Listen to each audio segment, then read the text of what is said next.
دو کام کر لو ہر عبادت کے ساتھ. ایک اس عبادت کی توفیق پر اللہ کا شکر، اور اپنی تقصیر پر، اپنی کوتاہی پر استغفار.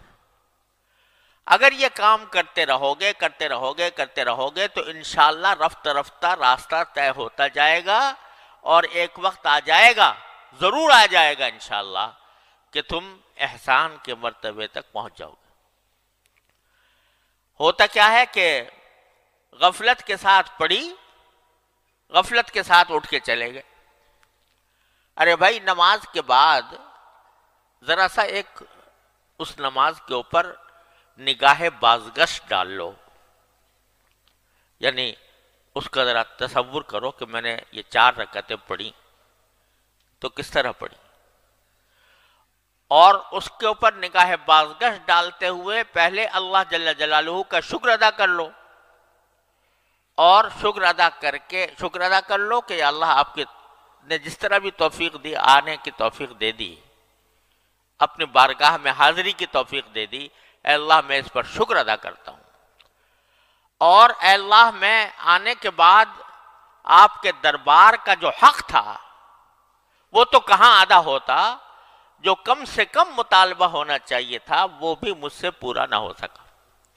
دیکھو خشوع کا اعلیٰ مقام تو وہ ہے جو حدیث میں فرمایا گیا کہ ان تعبد اللہ کأنک تراہ. اللہ تبارک و تعالیٰ کی عبادت اس طرح کرو جیسے کہ اللہ کو دیکھ رہے ہو، اور اگر نہیں دیکھ رہے تو کم از کم وہ یہ خیال کر لو کہ وہ تمہیں دیکھ رہا ہے. اعلیٰ مقام تو یہ ہے کہ پوری نماز میں اول سے لے کر آخر تک بندہ اللہ تبارک و تعالیٰ کی طرف متوجہ رہے اور یہ سمجھے کہ میں اللہ کو دیکھ رہا ہوں یا اللہ مجھے دیکھ رہا ہے. لیکن ادنا درجہ کیا ہے؟ ادنا درجہ یہ ہے کہ کم از کم جو الفاظ تم زبان سے نکال رہے ہو دھیان ان الفاظ کی طرف ہو. جب الحمدللہ کہا، الحمدللہ رب العالمین کہا، تو دھیان ان الفاظ کی طرف ہو. میں نے یعنی پتا ہو کہ میں الحمدللہ رب العالمین کہہ رہا ہوں، الرحمن الرحیم کہہ رہا ہوں.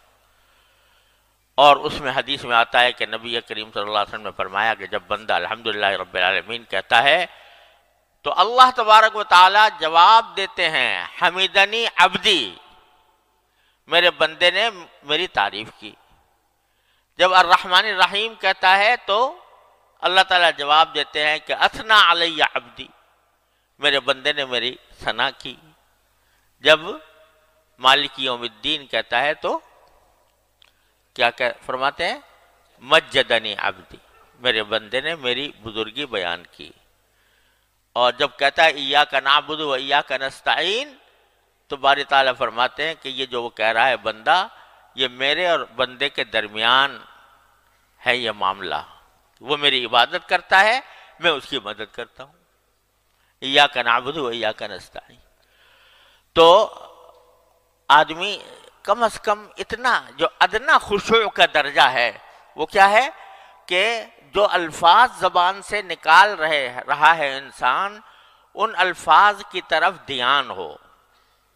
میں نکال رہا ہوں، یہ نہ ہو کہ بس مشین چل پڑی اور آخر میں جا کے بس سلام پھیر دیا، بلکہ دھیان ان کی طرف ہو، الفاظ کی طرف ہو.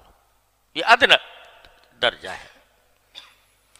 اور جہاں ذہن بھٹک جائے، خیالات آنے لگیں، پھر دوبارہ انہی الفاظ کی طرف آ جائے. یہ ادنا درجہ ہے خشوع کا. اس کی کوشش تو بندے کو ہمیشہ کرتے ہی رہنا چاہیے، ساری زندگی کرتا رہے. تو یہ کوشش ادنا درجہ کا خشوع ہے، یہ بھی حاصل نہیں ہوتا. تو اللہ آپ نے تو کرم فرمایا تھا کہ ہمیں توفیق دی تھی کہ آپ کے دربار میں حاضر ہوئے، لیکن ہم نے اپنی طرف سے جو ہمارے کرنے کا کام تھا وہ ہم سے نہ ہو سکا. تو اللہ ہم اس پر استغفار کرتے ہیں. اسی لیے سنت ہے نبی کریم صلی اللہ علیہ وسلم کی کہ نماز ختم ہونے کے بعد فرماتے کہ استغفر اللہ استغفر اللہ استغفر اللہ 3 بار. استغفر اللہ فرماتے تھے. ابھی تو نماز پڑھی، نماز کوئی گناہ تو کام نہیں ہے، استغفار تو گناہ کے کام پر کیا جاتا ہے، لیکن رسول کریم صلی اللہ علیہ وسلم نماز کے بعد استغفر اللہ فرماتے تھے. کیوں؟ کہ اللہ توفیق تو آپ نے عطا فرمائی، لیکن میں آپ کی عبادت کا حق ادا کر نہیں سکا، میرا دل و دماغ ادھر بھٹکتا رہا.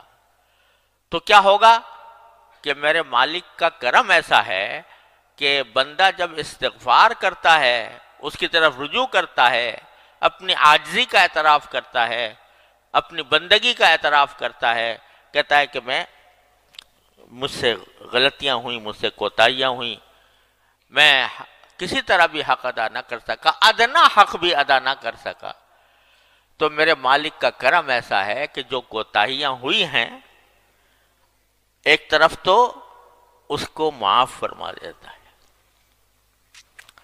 اس کو معاف فرما دیتا ہے. میرا بندہ ہے، کمزور ہے، اور اس کے اندر وہ صلاحیت نہیں ہے جو ہونی چاہیے، تو اس واسطے یہ مجھ سے رجوع کر کے اپنی ناتوانی، اپنی کمزوری کا اعتراف کر رہا ہے، اپنی تقصیر کا اعتراف کرتا ہے، تو میں اس کو معاف کر دیتا ہوں.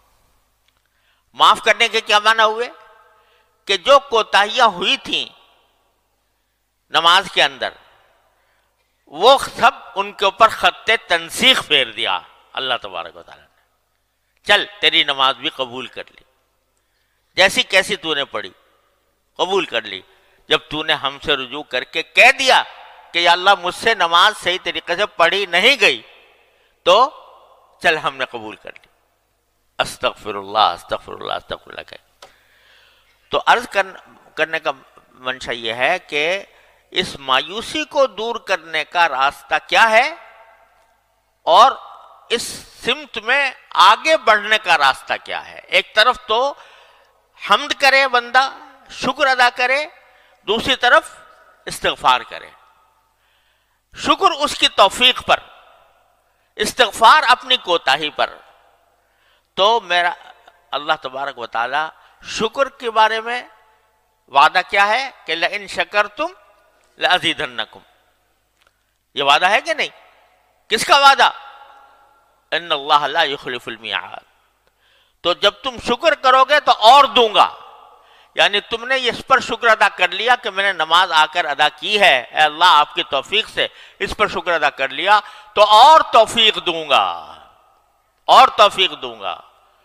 اور یہی وجہ ہے کہ جب بندہ نماز مثلاً پڑھنا شروع کیا، پہلے تو نماز سے بھاگتے تھے بچپن میں، جب اللہ تعالیٰ نے پڑھنے کی توفیق دی، پڑھتا رہا، تو کیا ہو گیا؟ اب نماز کے بغیر چین نہیں آتا. آتا ہے کسی نمازی کو نماز کا وقت آ جائے اور گزرنے لگے نماز کا وقت، چین آئے گا؟ کسی نمازی کو چین نہیں آئے گا. رسول کریم سرور عالم صلی اللہ علیہ وسلم تشریف لے جا رہے ہیں سفر میں، تو سفر میں تشریف لے جاتے ہوئے راستے میں حضرت بلال رضی اللہ تعالیٰ عنہ سے فرماتے ہیں، جو حضور اقدس صلی اللہ علیہ وسلم کے مؤذن تھے، کیا فرماتے ہیں؟ ارحنا بالصلاۃ یا بلال، اے بلال ہمیں چین عطا کر دے، چین دے دے، راحت دے دے نماز پڑھ کر، یعنی نماز پڑھوا دے تو چین آئے. اس کے بغیر ہم بے چین ہیں، ہمارا کسی کام میں دل نہیں لگ رہا کہ کسی طرح میں نماز پڑھ لوں. تو آدمی ایسا ہو جاتا ہے کہ چین نہیں آ رہا. یہ کیا ہوا؟ جو توفیق شروع میں ہوئی تھی کہ اس وقت زبردستی بغیر دل نہیں چاہ رہا، دل گھبرا رہا ہے، لیکن بندے نے اس کی پرواہ کیے بغیر نماز میں آ کے کھڑا ہو گیا. یہ توفیق جو اللہ تعالیٰ کی طرف سے ہوئی تھی، اس پر جب بندے نے شکر ادا کیا تو اس کا نتیجہ یہ ہوا کہ اس نماز کی طرف توجہ اور نماز کی فکر اور اس کا خیال یہ بڑھتا چلا گیا، یہاں تک کہ نمازی کو بغیر نماز پڑھے چین نہیں آتا. تو یہ شکر کی خاصیت تو یہ ہے کہ اب شکر کیا تم نے اور تمہیں توفیق دیں گے، اب شکر کیا اور توفیق دیں گے. اور استغفار کا خاصہ یہ ہے کہ بندہ کتنے بڑے سے بڑے گناہ لے کر پہنچ جائے اس دربار میں، بڑے سے بڑا گناہ لے کے پہنچ جائے، اور صدق دل سے، نیک نیتی سے، عاجزی سے اور اپنی بیچارگی سے باری تعالیٰ سے کہتے استغفر اللہ ربی من کل ذنب واتوب الیہ، اے اللہ میں معافی مانگتا ہوں، جو کوتاہی ہوئی اب میں معافی مانگتا ہوں۔ تو یہ استغفار ایسی چیز ہے کہ میرا مولا اس کے اوپر معافی کا اس نے وعدہ کر رکھا ہے، وہاں شکر پر وعدہ یہ کر رکھا ہے کہ اور دوں گا، یہاں استغفار پر یہ وعدہ کر رکھا ہے کہ تمہاری غلطیاں معاف کر دوں گا۔ ان اللہ یغفر الذنوب جميعا یا عبادی الذین اسرفوا علی انفسہم لا تقنطوا من رحمت اللہ ان اللہ یغفر الذنوب جميعا۔ تو جو اللہ تبارک و تعالی یہ وعدہ کر رہے ہیں کہ میری رحمت سے مایوس نہ ہونا، یا عبادی الذین اسرفوا علی انفسہم، اے میرے وہ بندو جنہوں نے اپنی جان کے اوپر ظلم کیا ہے، لا تقنطوا من رحمت اللہ، اللہ جل جلالہ کی رحمت سے مایوس نہ ہونا، ان اللہ یغفر الذنوب جميعا، اللہ تعالیٰ سارے گناہوں کو معاف کر دے گا تمہارے، یہ وعدہ کر رکھا۔ اتنا آسان کام اللہ تعالیٰ نے بندے کو عطا فرما دیا ہے۔ جب شیطان ڈسے، جب نفس کے فریب میں انسان مبتلا ہو، کوئی بھی غلطی اسے سرزد ہو، فرماتے ہیں دروازہ میں نے کھولا ہوا ہے، آ جاؤ، آ کے استغفار کر لو، کہہ دو یا اللہ مجھ سے غلطی ہو گئی، صدق دل سے کہہ دو اور سچے دل سے، عاجزی کے ساتھ، بیچارگی کے ساتھ، عبدیت کے ساتھ کہہ دے بندہ کہ اللہ مجھ سے غلطی ہو گئی معاف فرما دی، یا اللہ مجھ سے غلطی ہو گئی معاف فرما دی، کہتے ہیں سب معاف کر دوں گا۔ معاف کرنے کے کیا معنی؟ کہ وہ ساری کوتاہیاں جو تم نے کی ہیں وہ میں نے معاف کر کے تمہارا پرچہ صاف کر دیا، تمہارا صفحہ صاف کر دیا۔ تو جو بندہ نماز کے بعد ایسے ہی اٹھ کے نہ چلے جاؤ خدا کے لیے، نماز کے بعد تھوڑا سا بیٹھ کر، ایک تو جو تسبیحات مسنونہ ہیں وہ تو ہونی چاہیے، لیکن اس کے ساتھ تھوڑا سا نگاہ بازگشت ڈال لو نماز کے اوپر کہ اللہ میں نے نماز پڑھی، ایک تو میں آپ کا شکر ادا کرتا ہوں، توفیق دے دیا آپ نے، کم از کم ظاہری شکل نماز کی میری کروا دیا آپ نے اپنے فضل و کرم سے، وہ بھی میری بس سے باہر تھا، آپ نے اپنے فضل و کرم سے کروا دیا۔ دوسرے میں استغفار کرتا ہوں، کہے پر کرتا ہوں جو میں نہ مجھ سے کوتاہیاں ہوئی ہیں اس نماز کے اندر، ان پر استغفار کرتا ہوں۔ یہ کر کے دیکھو ہر نماز کے بعد کتنا وقت لگے گا؟ 1 منٹ 2 منٹ، اور ذرا سا اگر تھوڑا سا اور بڑھا لو کہ اپنی ان 4 رکعتوں کا جائزہ لے کے دیکھو، میں نے تکبیر تحریمہ ٹھیک سے ادا کی تھی، میں نے سورہ فاتحہ ٹھیک سے پڑھی تھی، میں نے رکوع صحیح طریقے سے کیا تھا، میں قیام صحیح طریقے سے کیا تھا، میں نے سجدہ صحیح طریقے سے کیا تھا، اور ساتھ میں یہ کہ میرا دھیان کہاں تھا، میرا دل کہاں تھا، دماغ کہاں تھا، اس کا ذرا سا جائزہ لے لو۔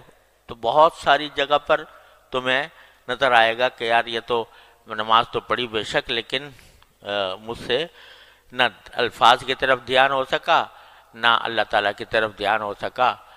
تو جب یہ تصور آئے تو شرمندگی تو ہوگی، ندامت ہوگی، اس ندامت کے لیے کہہ دو استغفر اللہ استغفر اللہ استغفر اللہ۔